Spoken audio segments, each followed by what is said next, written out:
All right, what's up, guys? Back again here for episode 2 of Splitting Decisions. Today, I have the introduction of Tiki and Cam. How you guys doing, man?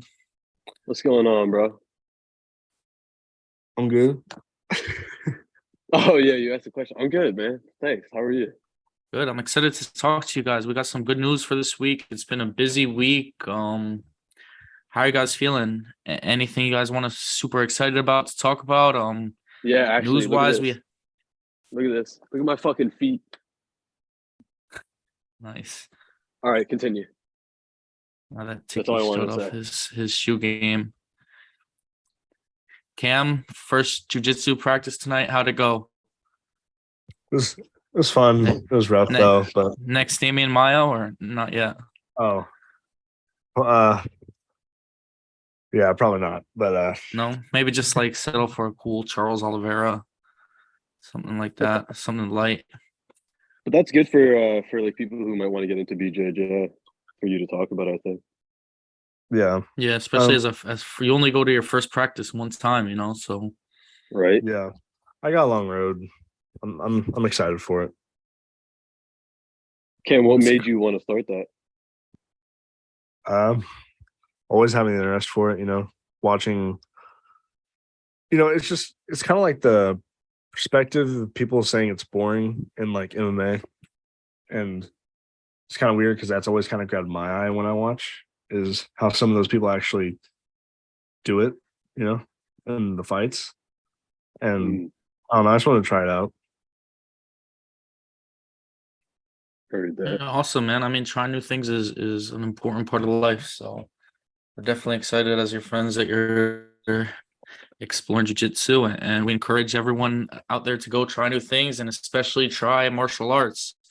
Get into it. It'll help Yeah, discipline, help physical fitness. There's, so many aspects of life that training martial arts can help enhance you. and Cam's already a boxer, so don't fucking fuck with that guy. Yeah, yeah. Not one to be messed with. So for me, what I'd like to start talking about is what I think is kind of the biggest news of the week, and that's Francis Ngannou's groundbreaking contract with the Professional Fighters League, PFL. I mean, he was getting a lot of shit, especially as you heard, like talks with Bellator, with one soured. You hear guys like Tyson Fury, Anthony Joshua, the big boxers, talking about how they're just not really interested anymore. And Francis, walking away from the UFC seems like, at least for now, it's the right decision because this is on a groundbreaking contract in terms of fighter equality.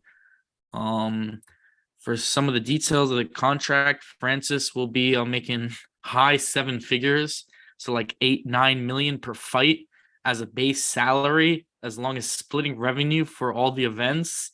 We're talking gate, pay-per-view buys, whatever. So he's going to be making well over 8 figures in the tens of millions of dollars, which is crazy because I'm not even sure PFL generates that type of revenue. Yeah. Other things I'm to not sure note. Francis generates that type of revenue. Yeah, I mean, there's things, they say his pay-per-view fight with Cyril Gahn didn't even really do that many buys. I mean, him versus John Jones, though, was going to be a big, massive fight. Yeah. You But can a attribute really, that to John, but also I think Dana fucking hates Francis, as you can see from Dana when he had his announcement on the day that Francis made his announcement magically. And they didn't really promote Francis and Cyril as well as they could have, I think. And I think that's partly because Dana fucking hates him. So just want to throw that little aspect in there.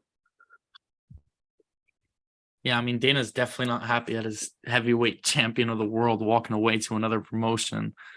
I'll tell you Throw that. those two in the ring. Dana, yeah, I mean, Give Dana like Dana would be brass knuckles dead. or something to make it even, and then use that. Dana tried to fight Tito Ortiz back in the day, and Ortiz backed He's out. still Never.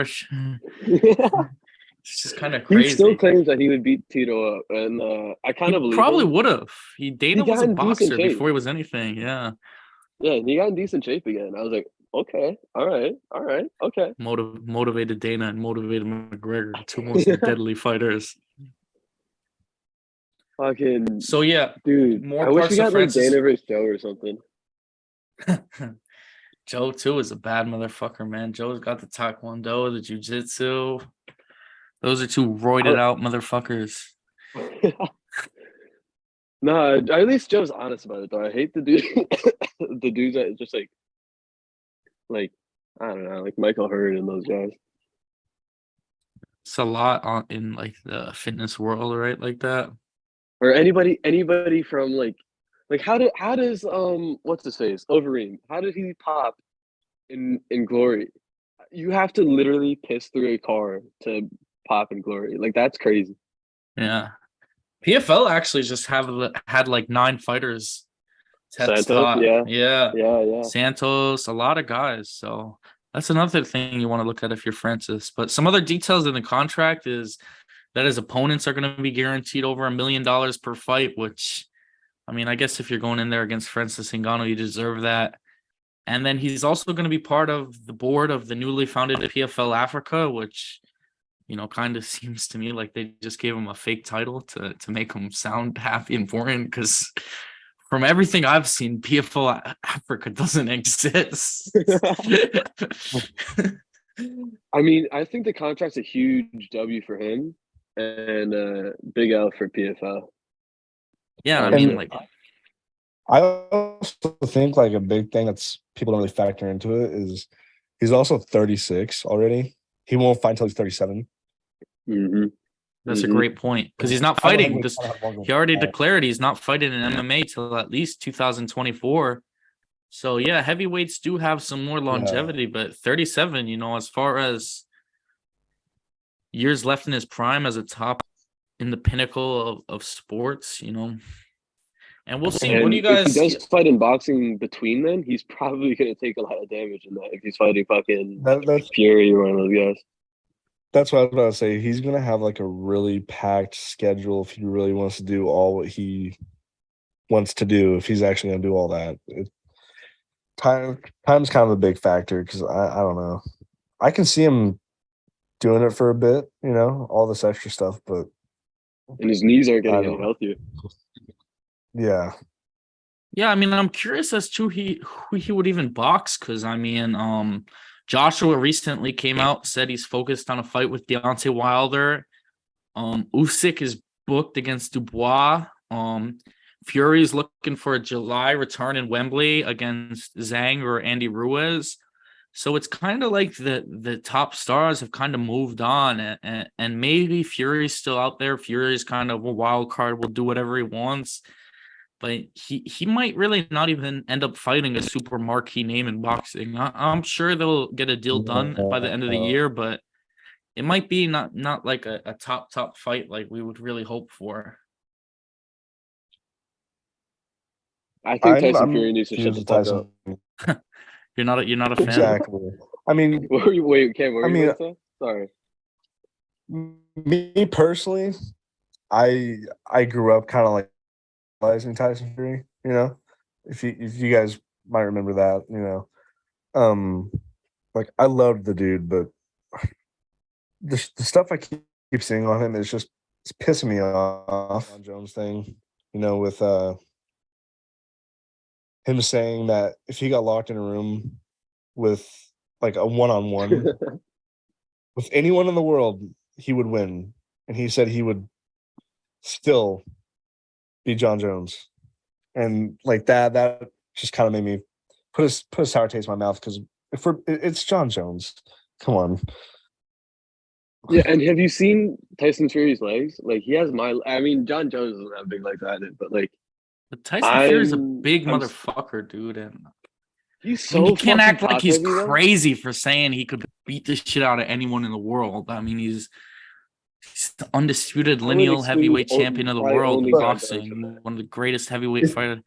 There's maybe like 3 guys in the world who you could put maybe wouldn't. I'm sorry, I'm putting current Mike Tyson over that. I don't give a fuck. I'm putting current Mike. Come on, man. Current Mike Tyson. Current Mike Tyson. Bro, you give him some coke, you give him some DMT. Hennessy, call it a day. Yeah, there you go. That's a winning horse right there. That's a good bet. Coked up Mike is something I hope I never ever see in my life. Mike that'd be Tyson's crazy, man. On the Joe Rogan podcast, he was talking about how he used to like get horny and jerk off thinking about knocking his opponents out. Dude, I was Yeah, like he's a like, sick, you know what? sick When a fight makes you motherfucker. erect. I was like, yeah. Crazy. We'll But if I never go to see fight a anyone like guy, Mike which Tyson I try again. not to, but bro, if I pull up to fight a guy and he's just chubbed up, you win, bro. You win. Well Yeah. done. Good fight. Yeah, you got me there. Hats off. Yeah, As so I said that, I looked up to McGregor's butt cheeks. Anyways, continue. on the McGregor doc, yeah. I Yeah, think I have the the McGregor contract doc for the viewers on right now. I think the contract was pretty awesome for Francis. The only downsides Cameron mentioned was a great point that he is going to be 37. Also, PFL's heavyweight division sucks. There's literally not one guy on the roster right now that is even enticing a little bit. Like their best fighters are Yeah, Maurice Green and Bruno Capulosa. Like, so at least he's not fighting till 2024. Gives PFL some time to build the division up because, I mean, right now, man, there's no one for him to yeah, fight. best heavyweight outside of UFC in MMA is like Ryan Bader. Yeah, literally, it's slim pickings. Oh shit! Did I Yeah, wake up? that'd be a sight to see, wouldn't it? No fucking. Oh no. What do you guys make Michael. of Jake Paul calling for a UFC versus PFL event after the signing of Francis Ngannou, saying John Jones versus Francis, Jake Paul versus Nate in MMA, Dembele versus Leon, which to me is crazy. Dembele literally has had 4 fights ever. How Wait. could he even step into the octagon with Leon Edwards? And then Kayla Harrison versus Amanda Nunes. The Jake Paul calling for a PFL versus UFC card. Kind of ridiculous. I mean, of course, John Jones versus Kayla Harrison. Awesome. Not John Jones versus Kayla Harrison. Amanda Nunes versus Kayla Harrison. John Jones has fought enough blonde girls in his life already, I think. Oh shit! What the hell were you talking about? Because I missed like a just good 2 minutes Cejudo ago. continuing to call out for Merab, and Merab's in the hospital with the hand surgery, so it doesn't look the fight will materialize right now. But the bigger takeaway just being that Cejudo wants to fight, and he's not going to retire. His fight with Aljo wasn't a one-off, and he's going to continue to start go on with his second stint in the UFC, which, you know, Cejudo's one of the greats of all time, so that's super exciting, in my opinion. What do you guys Can think? you say the word midget on here? Yeah.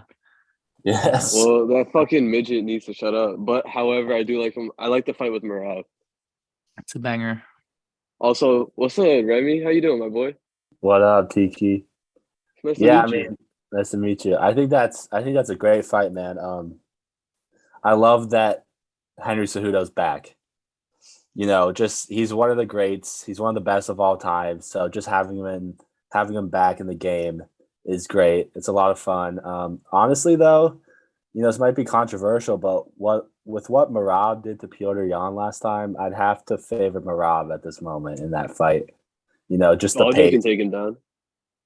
Yeah, I mean, I think just the pace, man. Merab he'll just shoot 100 takedowns, and if he doesn't land 100 takedowns, he'll land the 101st takedown. So I'd have to take Merab on that one.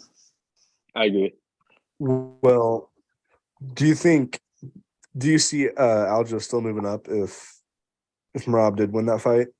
Yeah, Just Cejudo? 100%. I think O'Malley will probably be Aljo's last fight at bantamweight, to be honest.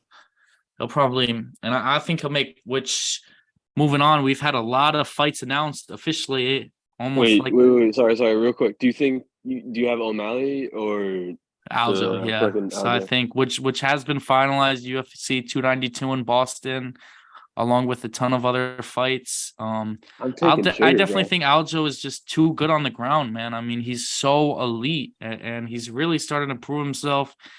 He's had a real shaky title run, real controversial title run. But I think this will be kind of his signature win against Sean O'Malley, and he'll go out there and dominate. What about you? I want to hear what Remy and Cam have to say. You know, I'd have to take Aljo. I think that Aljo's just overall the better fighter.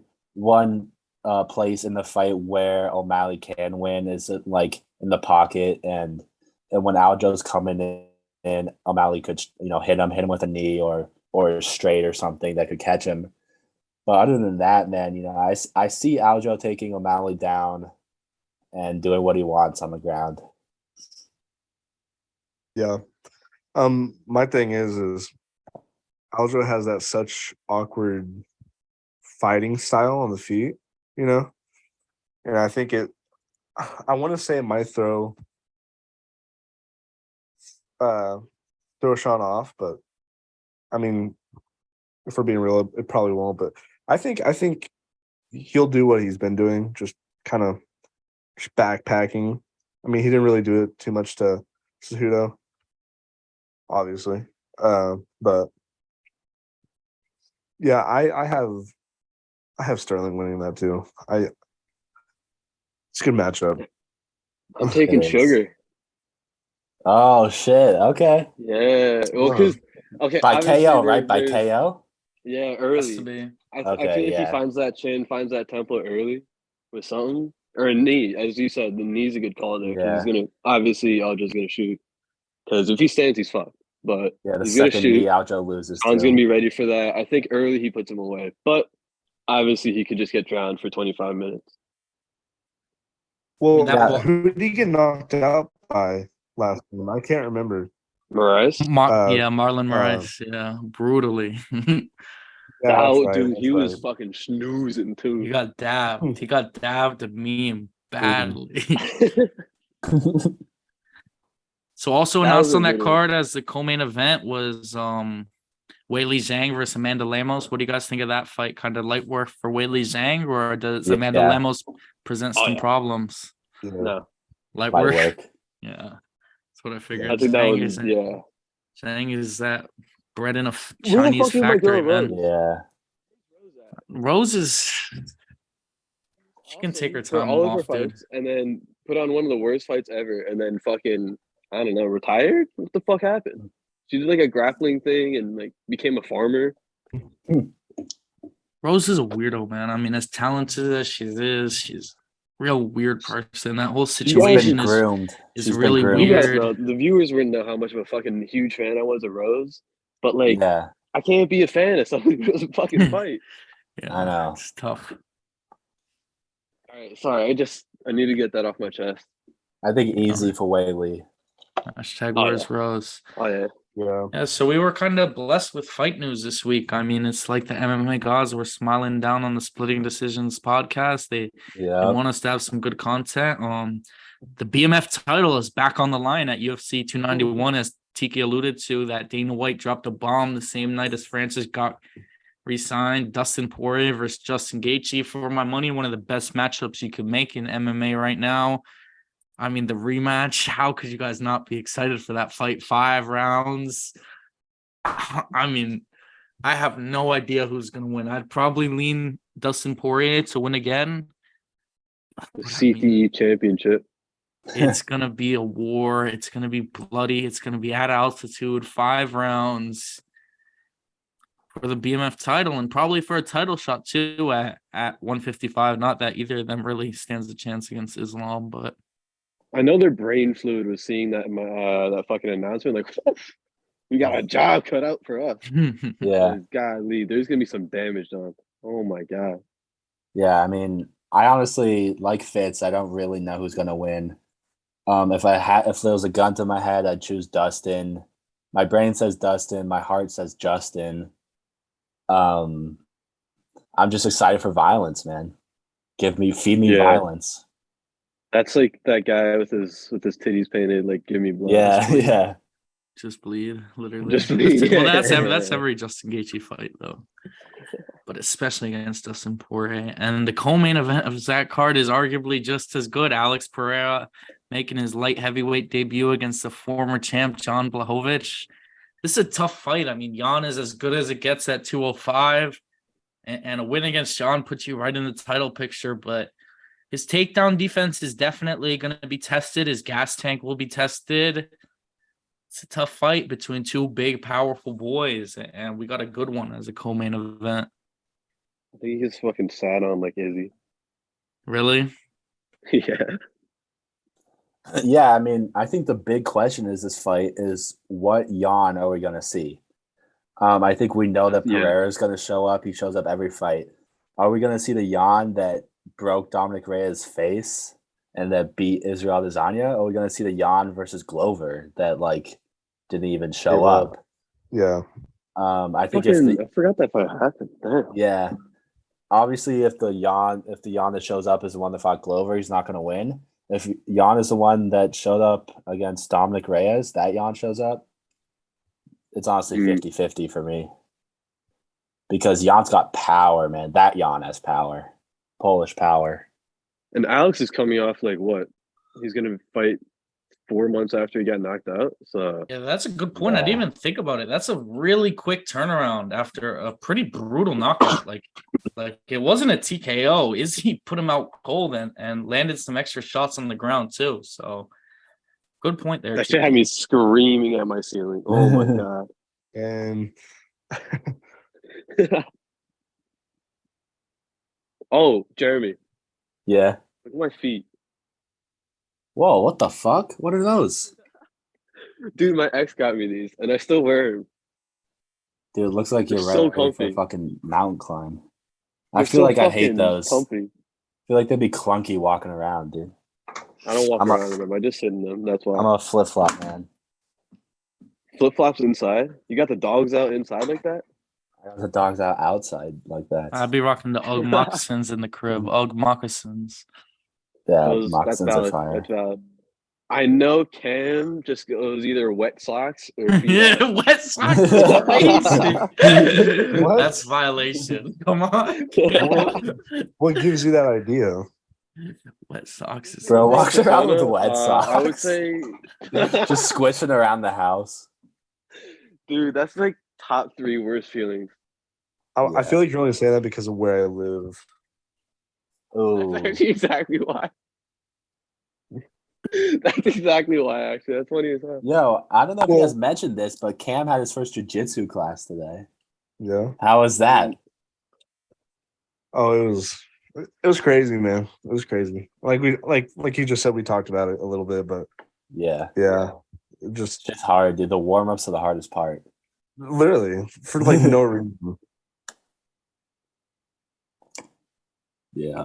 And then jumping right back into it. Also on that UFC 291 card, a fight to me that really doesn't make a lot of sense. Bobby Green versus Tony Ferguson. I mean, we just seen Tony Ferguson get pulled over for DUI, so it's not like he's training seriously. Clearly has some problems going on, and Bobby Green's gonna knock him out. Like, Bobby Green is still at the top of his game.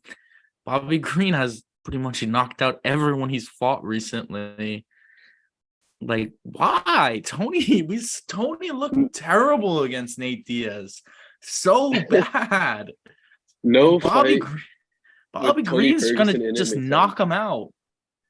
Like, I he's can't stand to watch Tony get knocked out again, man. I can't do it. I will not watch that fight. I'm gonna go find something else to do. he's gonna make Tony look so bad because Bobby is so slick, his head movement is so good, and Tony is just so technically unproficient, and Bobby's gonna just He's just one slow and twos old, right bro. down. And his brain has been beat to That's- fucking. I thought it was like, done. They mashed shouldn't- potatoes. Crazy fight in my Yeah. opinion. I'm scared for Tony in this fight just because of his toughness. Like, Bobby Green might not KO him in round 1, but he will beat on him for 3 rounds straight. And that's what I'm scared to see. And that's what I honestly think is going to happen. You know, Bobby Green keeps his hands low. They're hard to see. You know, his jabs are hard to see, and all of his punches are hard to see. So I see him piecing up Tony Ferguson. Tony so Ferguson, if you somehow find your way to this podcast, please retire. Retire, please. For us. Begging him. Please, bro. I could. Why I can't could. it I not go definitely could together? see a double retirement because I know Bobby doesn't really want to do it that much anymore. Like Yeah, he Bobby said he was retiring after his last fight too, but apparently he's always says that. So I'm sure Bobby couldn't have said yes to this fight fast enough. Fighting Tony Ferguson on a pay-per-view main card. Come on. This is plus an old, slow Tony Ferguson that can't move around like he used to. Yeah, yeah, and I I mean hope this Tony comes have out that there and win saying, in the history books for him. It's smart for him, but no one wants to see that in a sense. yeah, this dude. 291 card there's a lot of heat on it.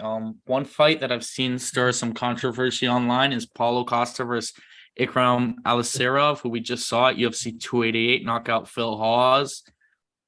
This is definitely, a fast track. Someone who just made his UFC debut a couple weeks ago, and now he's fighting like the number 5, number 3 guy in the world. What do you guys think about that big jump up on competition? And this is something now we've seen again in the middleweight division because what set the precedent was Abu Nurmagomedov coming in, having a knockout in round 1 in his first fight. And then now in his second fight, it's going to be a big time matchup against a top 5 guy in Sean Strickland. And Ikram Aliskerov is following that same suit, first round knockout in his UFC debut.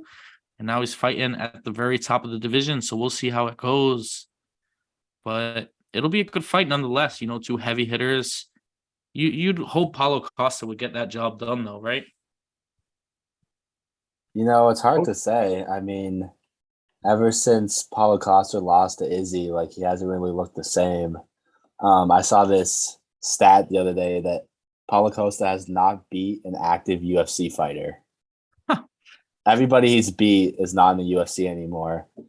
And the way that the UFC matches up these like up and comers and fast tracks these people, they always put favorable matchups for the person they're fast tracking.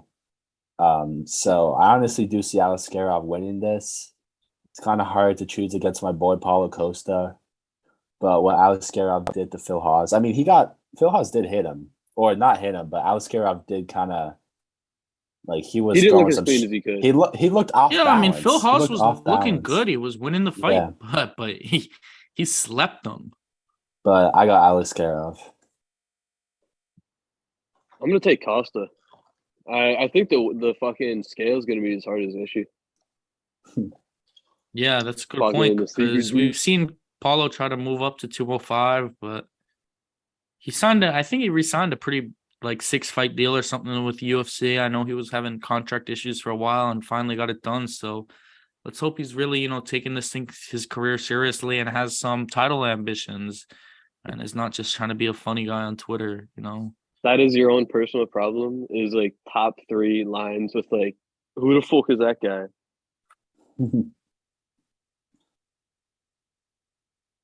Okay, so also on this 291 card, out of heat, Stephen Thompson versus Michelle Pereiro, officially scheduled for this. That's the Striker's Delight. Derek Lewis versus Marcos Rodriguez de Lima. We finally see a little step down for the Black Beast, hopefully in a winning matchup. Kevin Holland versus Michael Chiesa, I think is really interesting because we're going to see what Kevin Holland's takedown defense really looks like at 170. We knew how much of an issue it was for him up at middleweight and was really what triggered his move down to 170. And we know Chiesa is pretty much as good as it gets as a grappler at 170. So let's see what type of development Holland has had in his career. And CJ Vergara versus Vinicius Salvador is another fun one on UFC 291. Out of those 4 fights, which ones are you guys looking forward to? Anything you guys want to add? Really stacked card for UFC 291. Utah's getting a good one. Yeah, I mean, I always look forward to any Kevin Holland fight. Oh yeah, Big mouth. I honestly don't know with Michael Chiesa. It's going to come down to the takedown defense of Kevin Holland. We've seen him get mauled before. I don't think Michael Chiesa will land much damage. Like he never really does, right? But I think that Kevin Holland could piece him up on the feet, land some shots while Chiesa's looking for the takedown or going for the takedown. So I'd have to go Kevin Holland here. I'm a huge Kevin Holland fan. I'm gonna agree with that. I could see a Kevin Holland sub. Oh, off the back? Yeah, something like that. Or even just like a Wow. reversal type thing. Take his back off, something like that. He's been I think working on he's his slicker than jiu-jitsu, people. right? Yeah, and Yeah, he has, I think. he's got a mean- weird like long guy grappling game that I like. Kevin Holland has always had really good jiu-jitsu. It's just been the wrestling that's been a problem. Mhm. He's a Mhm. black belt under a pretty Oh, okay. well-respected jiu-jitsu guy in Texas.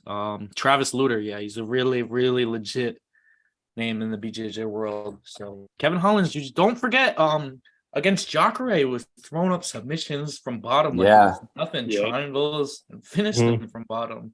I Insane. think what should be noted is that the card is in Denver, so it's going to be the gas tanks are going to be an issue for everybody. Definitely. Like, oh my god, the Derek True. Lewis fight, he's going to throw one bomb, gas out. I'm giving him 8 seconds top. It wasn't Jacare, by the way. It was Ronaldo Souza that he finished off the back like that. That punch when he was sitting down.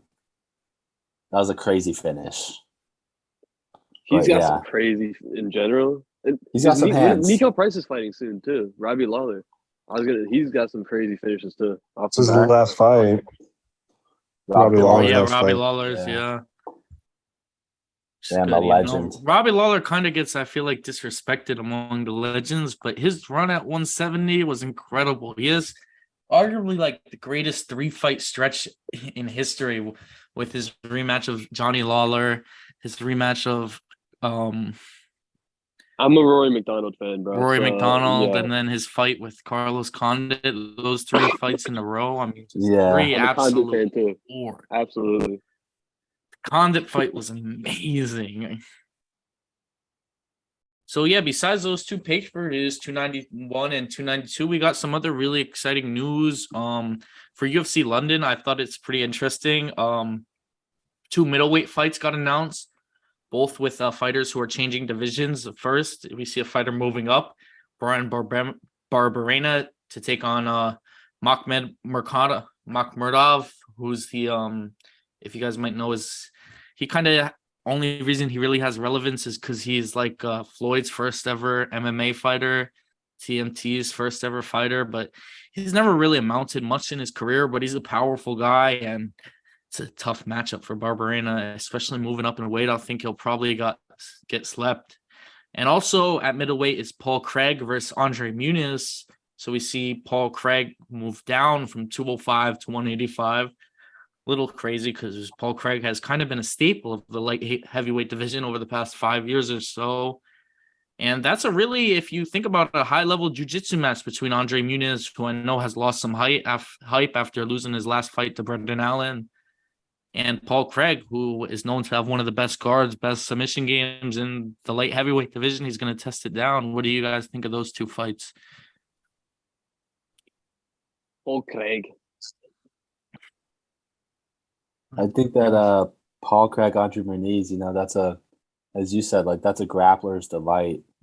That's gonna be a great fight. I'd have to pick Andre Muniz right now. I don't know. I think Paul Craig would still be the bigger guy, right? Gone down to 185. That could play a role in the grappling. He might be stronger, but Andre Muniz has looked really good. I got Andre Muniz in that one. Cam, what you thinking? What'd you say? I say, Cam, what you thinking? Honestly, I know people kind of hate on Paul Craig, but I like Paul Craig. I like him too. And it'd be hard for me to root against him, so I'm just gonna be biased and just say Paul Craig. All right, to be biased. There's fighters I'll never pick against. Weidman, Gustafson, McGregor. That's still your boy Weidman? Yeah. That's still my boy.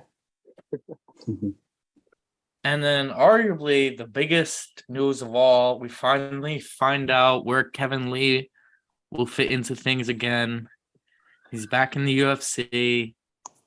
They gave him a Russian, Renat Fakhrenditrov, who in his UFC debut, dominated Brian Battle. He's an ugly motherfucker. I know a lot of these Dagestanis are really weird looking. He's bald and has like a stringy beard. He looks really weird. I'll be rooting for Kevin Lee in this one. You know, That's a Kevin Lee hilarious is scouting report. Yeah. Kevin Lee is really, you know, he's funny. I like Keith Lee on TikTok, his brother. And I just think Kevin Lee makes the UFC better. You know, he's fun to have in press conferences. He's funny in interviews. Ken really said he beat Adesanya at 85.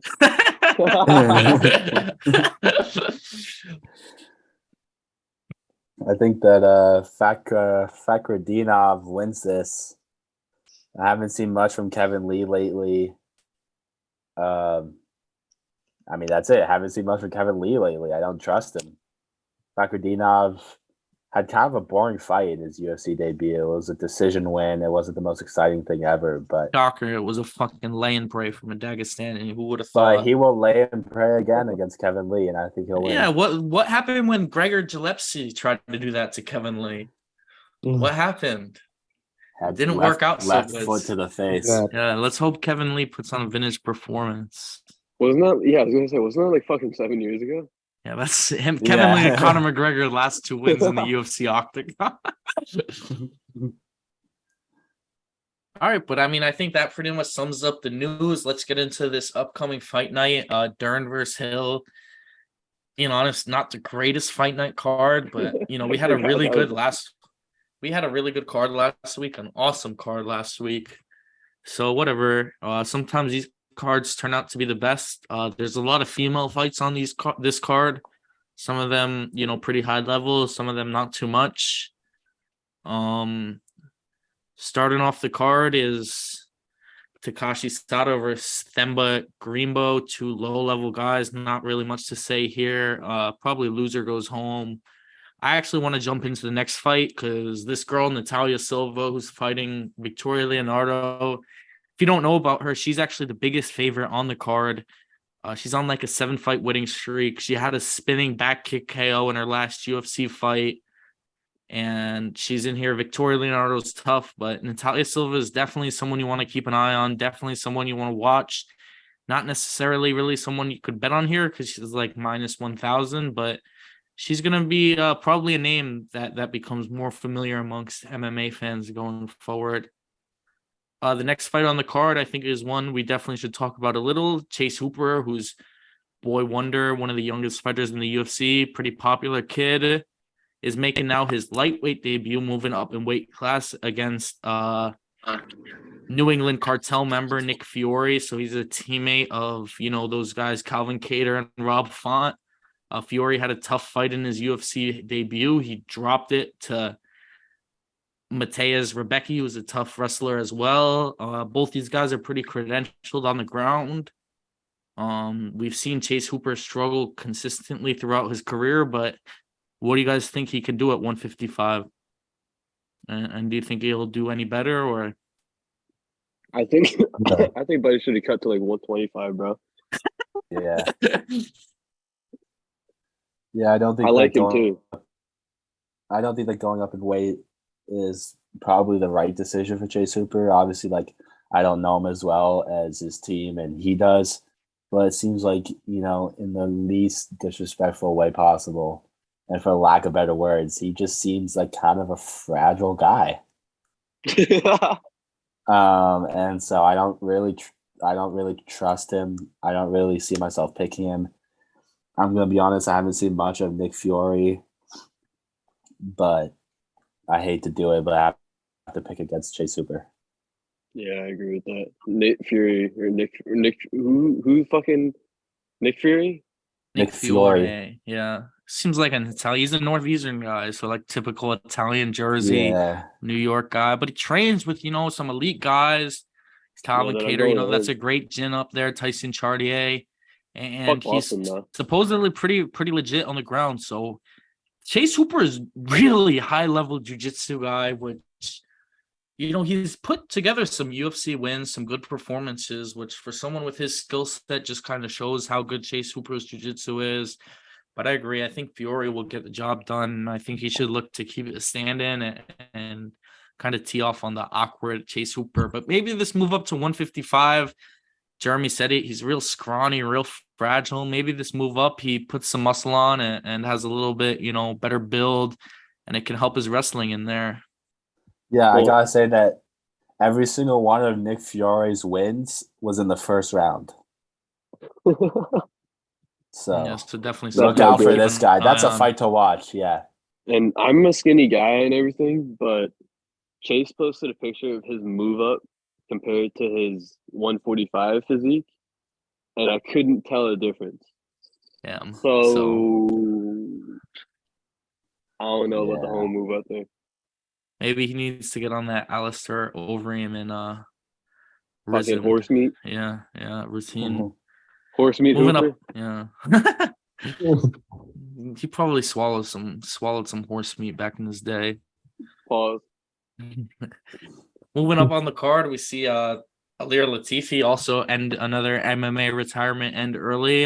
He's someone who, after his last win against Alexei Oleinik, a lackluster performance, put his gloves up in the octagon, but I guess the enticement of fighting Rodrigo Nascimento lured him back in there, and it's a pretty low level, heavyweight MMA fight. Alir Latifi is probably a tough matchup for Rodrigo Nascimento, who's a Brazilian jiu-jitsu specialist, because Alir Latifi is a good wrestler and literally has no neck. Like, I mean, this guy, how can you choke someone with? They say DC has the neck. This guy is straight traps to brain. Like, I don't know how you choke him. You're gonna have to try to snap one of his arms off or something. He's also like 5'6" and fighting at heavyweight, which Oh yeah, I didn't realize that. Guy's a bowling ball. yeah, I mean he's 5'10", but still, he was short at light heavyweight. Okay, How tall is DC? Like 5'8"? Yeah, DC too is short. DC has a shorter is a reach than Conor McGregor. He's a real fucking bowling ball at heavyweight, bro. I love DC. Watching him fucking slam people through the goddamn canvas was awesome. Next fight on the card, we have a matchup between Orion Kosuke and Gilbert Arena. And this is kind of a cool matchup. Not really in terms of the implications it has on the top of the division, but just because these are both guys who come from fight families, both these guys who have brothers who have fought under the UFC.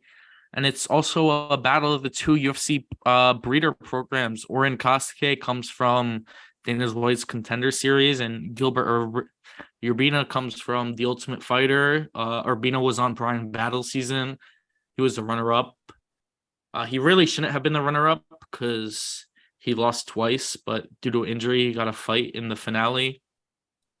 And he lost that either way to Brian Battle. He hasn't fought since then. It's been about 2 years.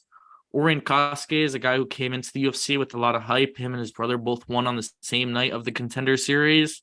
He lost his UFC debuts to the really talented Phil Hawes, and then came back in his next fight, had a tough, close fight against Blood Diamond. Should be a decent scrap here. Both these guys pretty decent wrestlers. But yeah, I thought it was a pretty cool story behind that.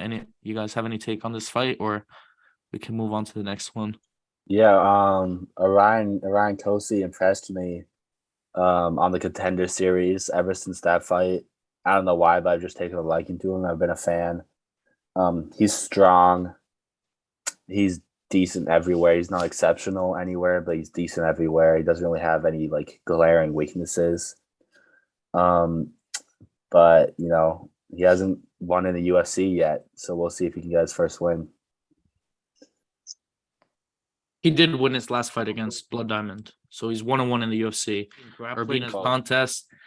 We've seen Carolina kind of struggle a lot before her last two fights. She was on a 5-fight losing streak, but since then she's strung 2 wins together. So this is going to be a pretty good fight between these two girls. One girl who's looking to make a name in the UFC, and another girl who has already made for a name for herself and is now a legend, building on her legacy.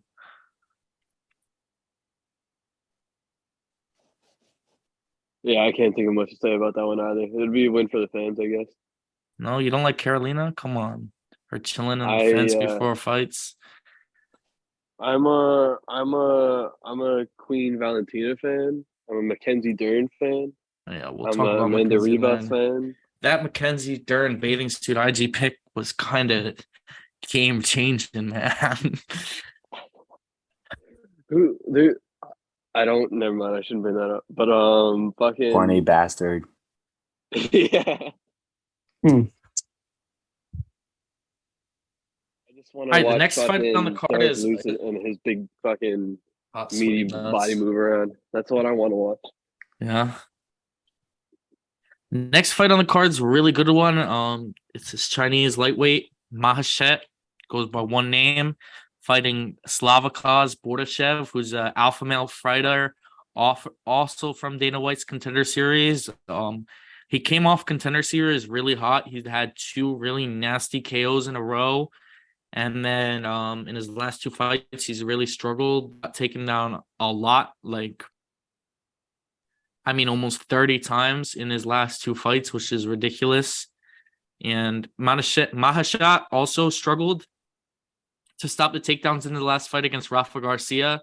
So these are two strikers who have been fighting grapplers, been losing to wrestlers, who now are going into a fight where hopefully they're both going to go and get to follow their game plan. And we're going to see two really high-level strikers duel it out. So this is really one we should start to tune into. And from here on out, all the fights are pretty good. So I'm definitely excited for this one. Yeah, honestly, I don't know how you pronounce it. Vyacheslav Borshev. Yeah, Slava Claus, you can call him, because Slava Claus, yeah. He's kind of disappointed me. I think he's disappointed a lot of fans. You see like a Russian fighter that's like has very little losses, and you get excited. You think this guy is the next big thing. And what has he lost 3 in a row or 2 in a row? 2 in a row, yeah. He's lost 2 in a row. He's a striker and he's a decent striker, but it seems like he underperforms in the octagon. It seems like he's the type of guy who will show up in a gym and will beat the brakes off you in the gym, but can't quite perform like that under the big lights.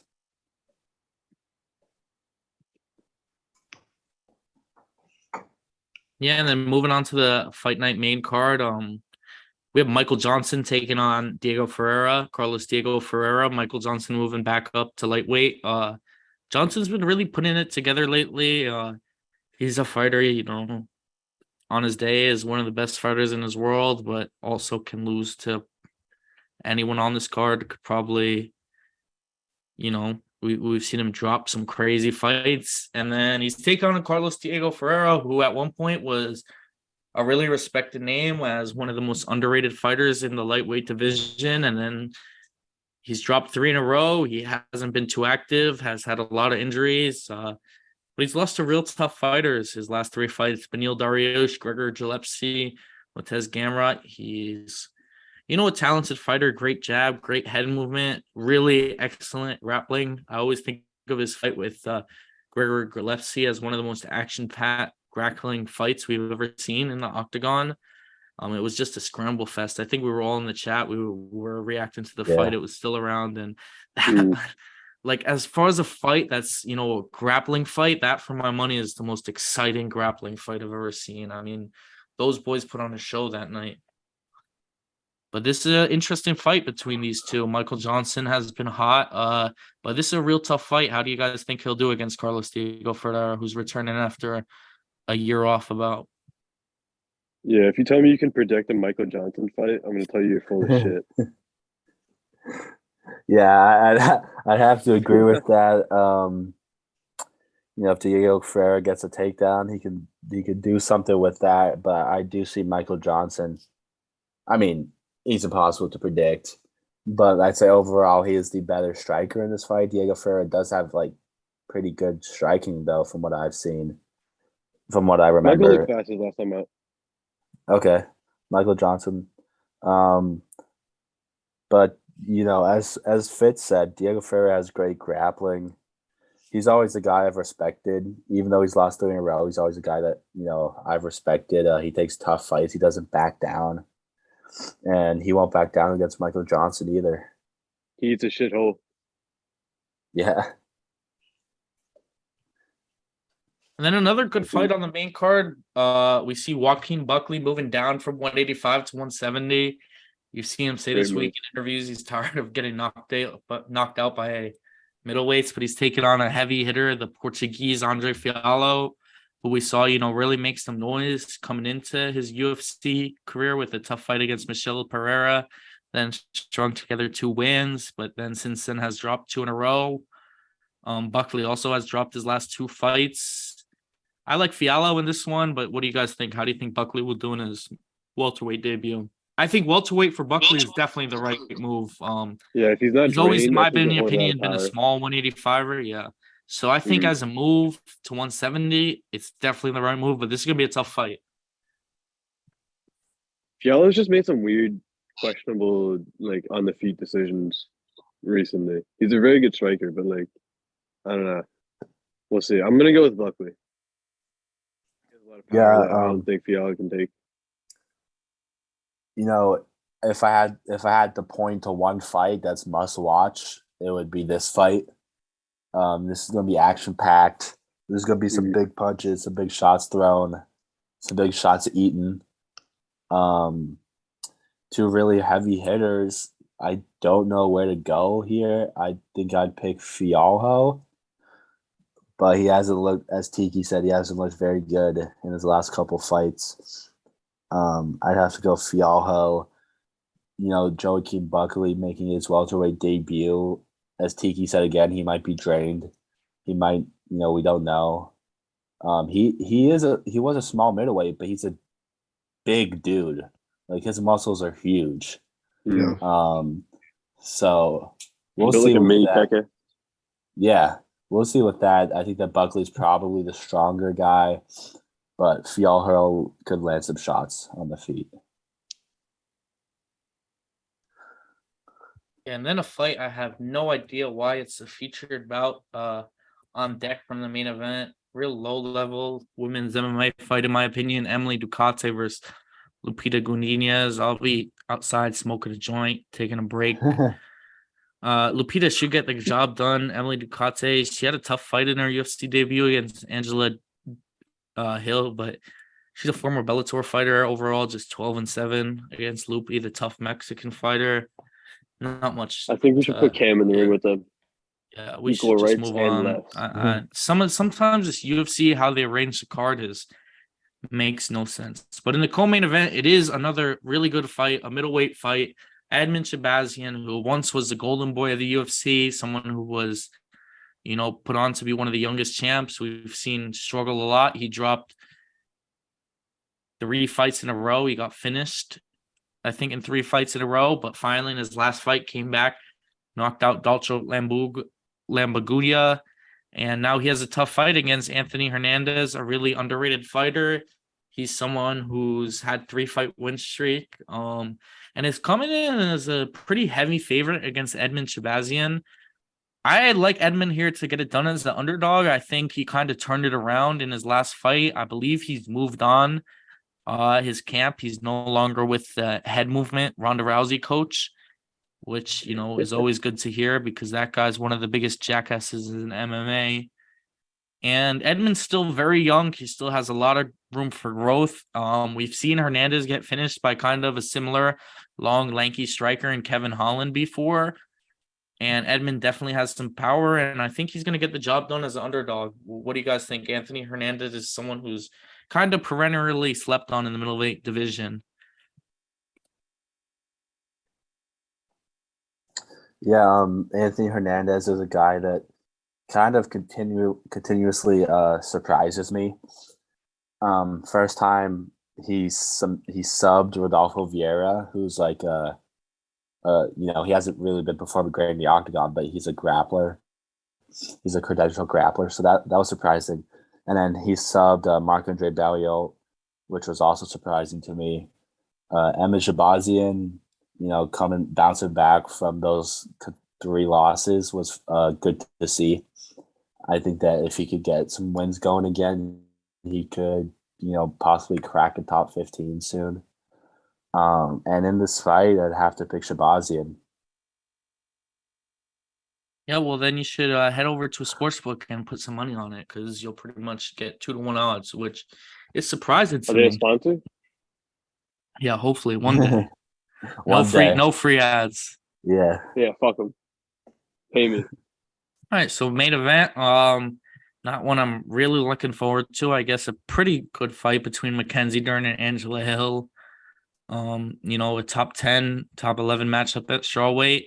Hill is coming back after losing her last fight to Zhao Yan. Angela Hill is coming back after a win against Emily Ducati. 2 wins in a row, actually, against girls who have fought on this card. But before that, she did lose 3 in a row. She's kind of getting up there in age, especially for someone at a lighter weight class. Mackenzie Dern is still young. Mackenzie Dern, one of the most highly touted fake Brazilian, prospects ever. Great jiu-jitsu. I think she'll get the job done here. I think her, grappling is kind of better than Angela Hill being good everywhere, but not a great main event. A short notice main event. Wasn't supposed to be a main event. It was like the main card opener last week. All of a sudden, it's the main event of a fight night. Whatever. Hopefully, these girls put on a good fight. And what do you guys think? Everyone's got to give a main event pick. Mine's Mackenzie Dern submission. Jeremy? Dern submission. Okay. Yeah. I don't really know. If I'm being completely honest, I don't keep up with the women's side as much. I know that sounds bad, but There's a lot of women. There's a lot of women's fights on this card. Cam is a feminist. I am It pains him indeed. too much to see women hurting each other. Yeah, he can't watch it. He can't stand it. Honestly, with this card, this would probably be the only 2 fighters I would know if it's full of women's. So honestly, I'll probably just go Dern. Yeah, say what you want about women's fighting, and I don't give a shit about about anything else. So excuse my vulgarity, but Mackenzie Dern has nice butt cheeks. Yeah, she's a baddie. So yeah, whatever you want to say outside of that, doesn't really Doesn't matter. To me. No, yeah. So that's what I'll be watching for. That's about it. That's pretty much the end of my sentence. All right, so it looks like we're all taking Dern one way or another for one reason or another. One fight this weekend that definitely is not lackluster is a boxing match. Undisputed lightweight title of the world. Undefeated Devin Haney takes on legend Vasily Lomachenko. This is a good one. I mean, this is pay-per-view. This take my money.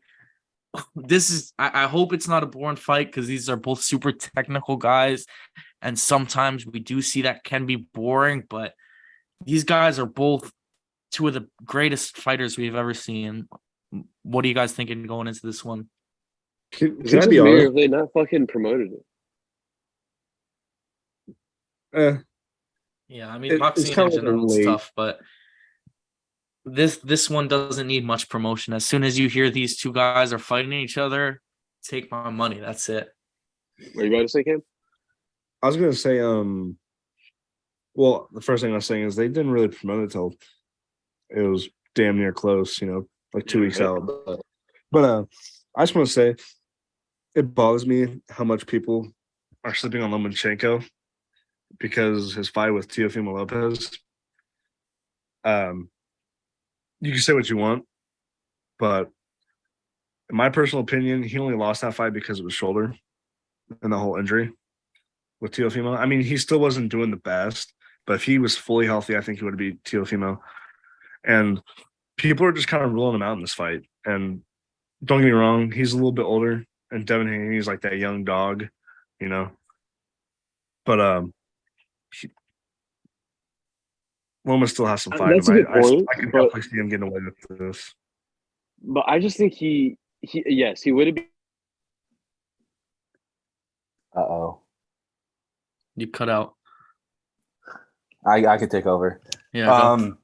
So I agree with Cam to an extent. I do think that Haney's like he's a pretty big favorite. Like all the experts are picking Haney. Yeah, about And minus like 250 up to so about 2.5 to 3-1 odds, okay, which I think is so fair. I mean, Haney's undefeated, but go ahead.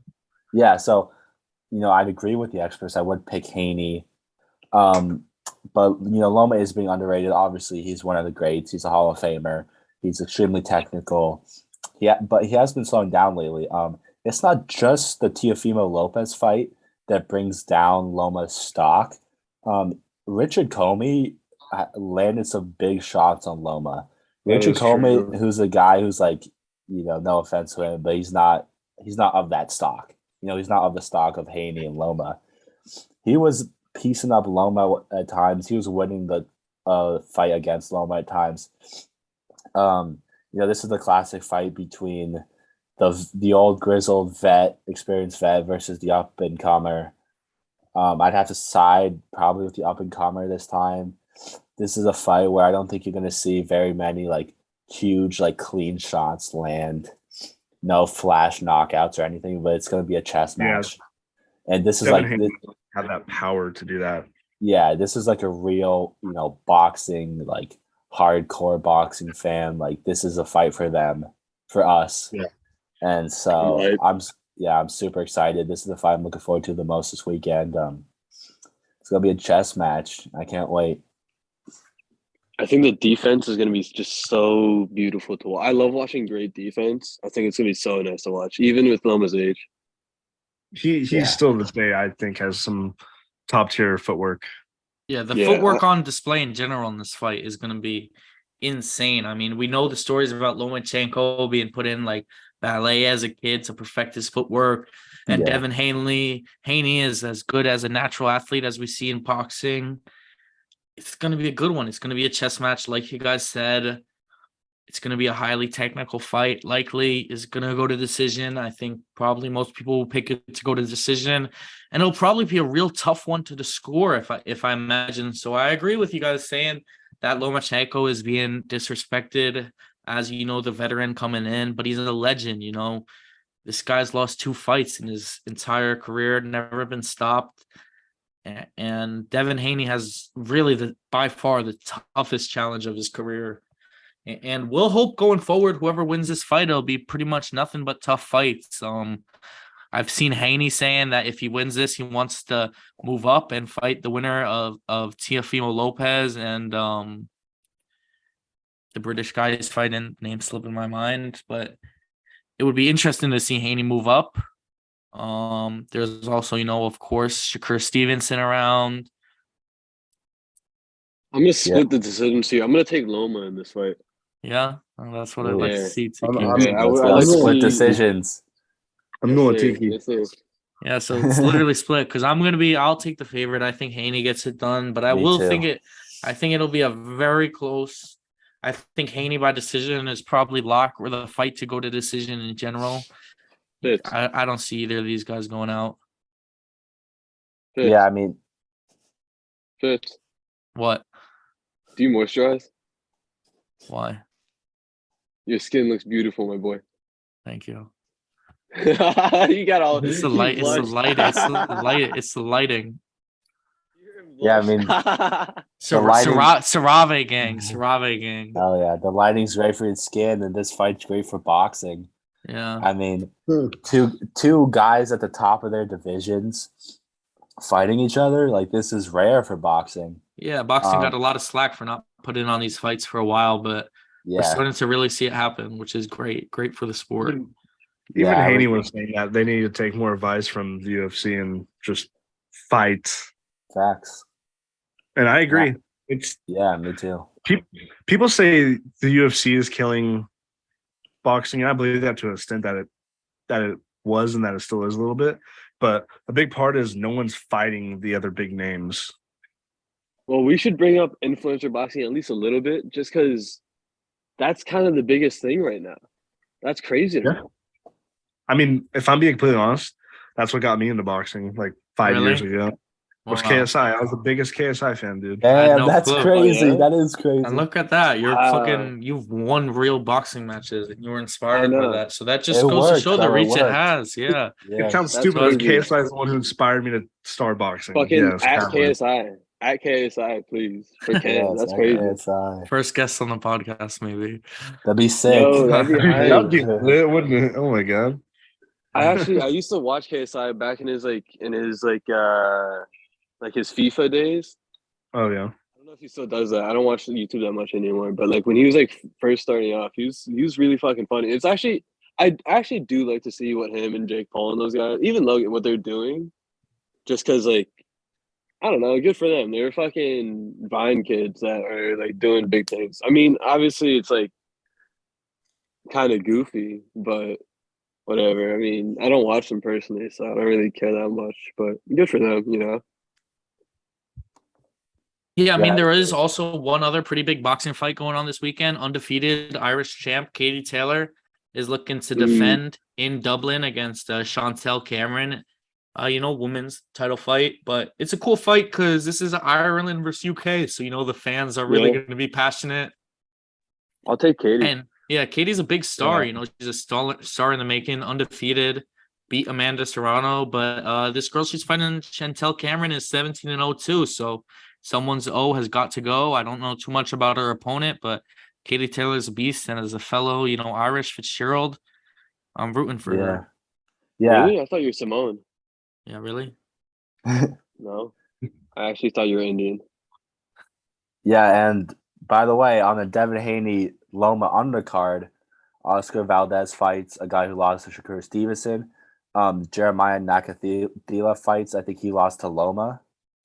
And then Nico Ali Walsh, Muhammad Ali's grandson, fights there, and Junto Nakatani is fighting, who's a Japanese undefeated world champion who doesn't get the respect he deserves.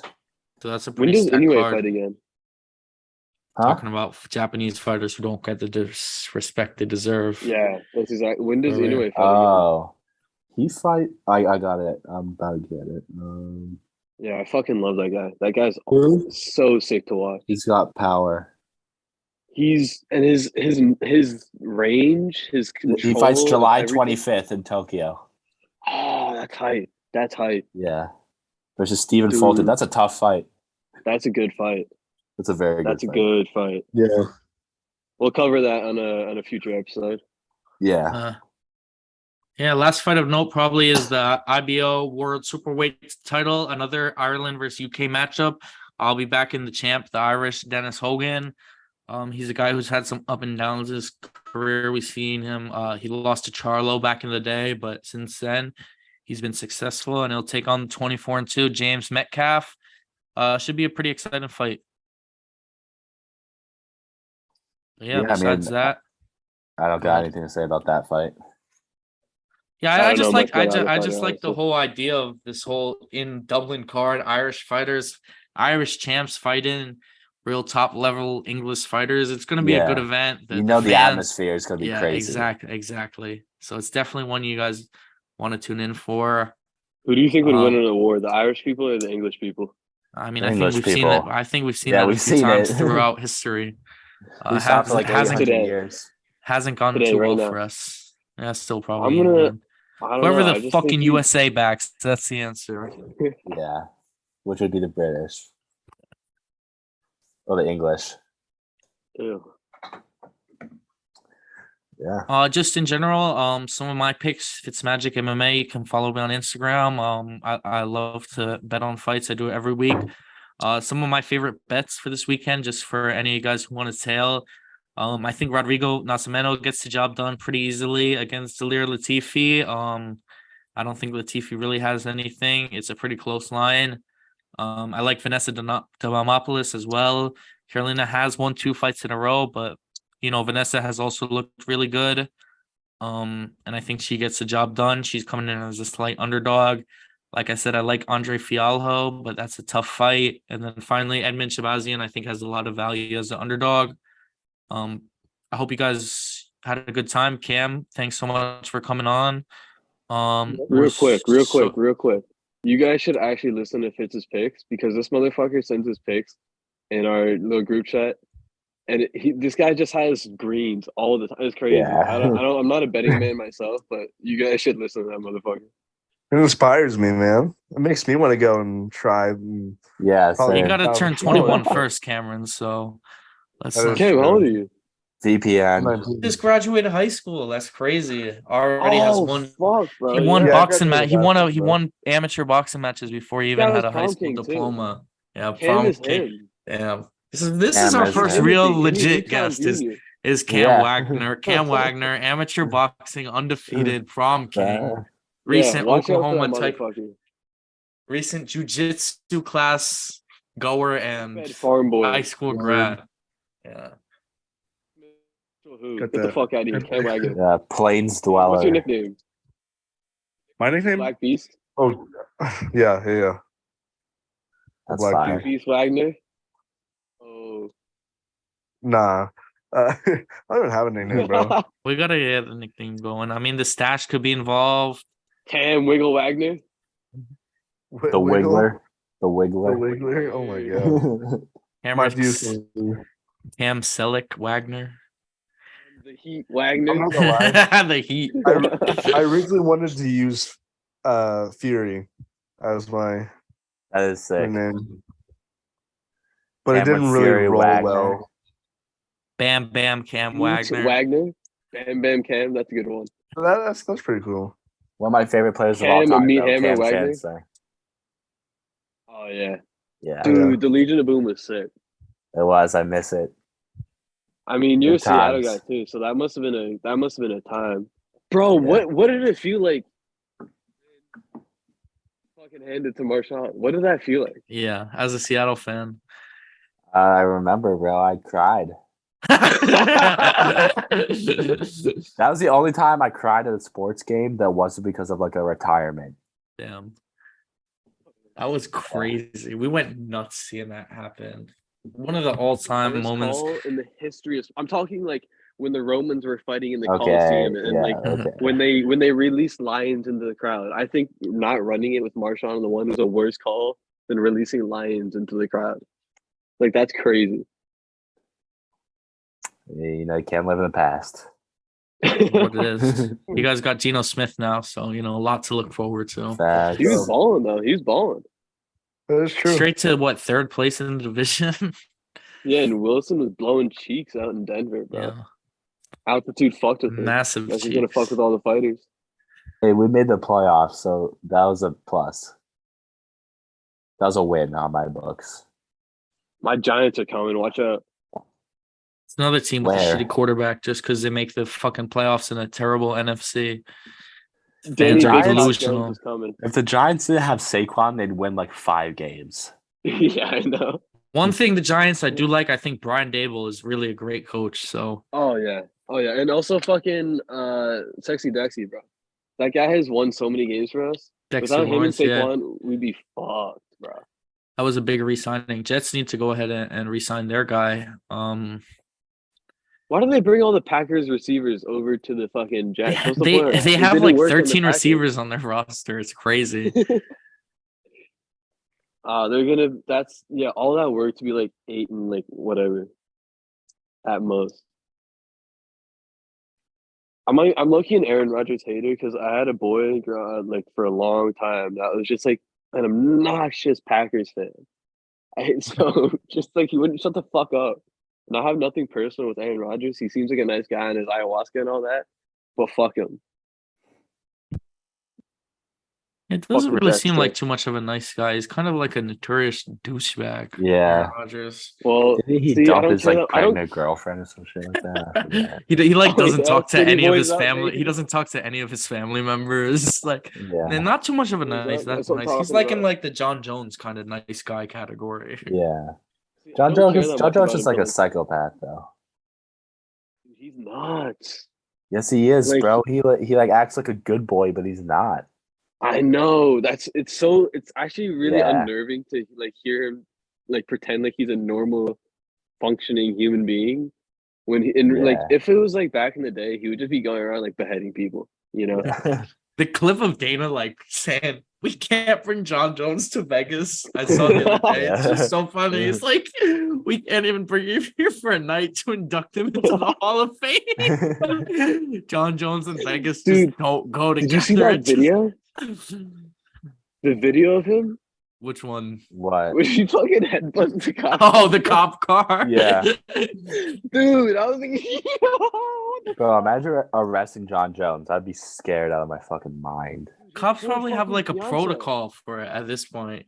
Guys, They it's John Jones. they yeah. dial John Jones again, guys. Literally has Oh, 12 we need eight- title eight or 13. squad How many cars. defense? Dude, how many defenses 10, in the UFC 10. and he beats his wife? What is it like? That's Fiance, crazy. fiance. Sorry. Yes, my fault. Dude, he beats up 205-pound men for a living. Well, now not over that. And his wife is like half the size of his scrotum, and he's beating on that. Come on, bro. Like his dog needs to bite him or something, bro.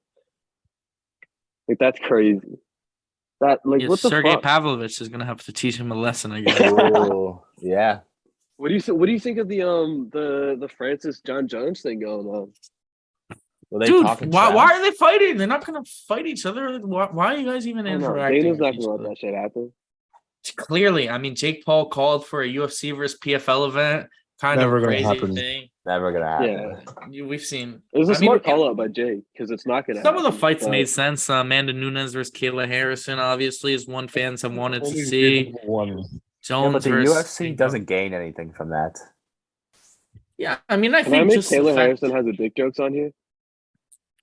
Yeah, I mean, it's not really a joke. gotta It's have a- just a statement of Just a A fact. mighty shaft on the girl. he'd let her blow you out, blow your back out, or No, No, dude, she would crush my shit just looking at it. it'd be Oh my painful. I wouldn't God. be able to walk the day after. Who would you guys seriously take in a fight? Kayla Harrison or Chase Hooper? Chase Hooper. You think? Yeah. I mean, I'm I hesitating. think Kayla Harrison will kind of ragdoll him. I think Kayla Harrison might dangle her meat all over Chase's head, bro. I mean, I think I could imagine Kayla Harrison judo tossing the fuck, taking She's built Jason. like Brock Lesnar. Dude, she's so built, and Chase Hooper is so scrawny.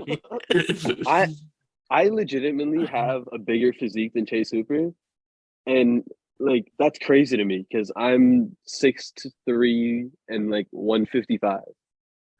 Damn. Like, dude, I'm fucking skinny, and I'm coming off the injury still, but like, I'm getting there. I still got like 30 more pounds to go, but we'll go. We're getting there. We're hitting the gym. We're hitting the fucking weights. I'm eating my protein. Yes, Oh, I'm sir. doing yeah. my push-ups. Hopefully, so is Chase Hooper moving up in weight. But yeah, guys, I think that pretty much wraps it up.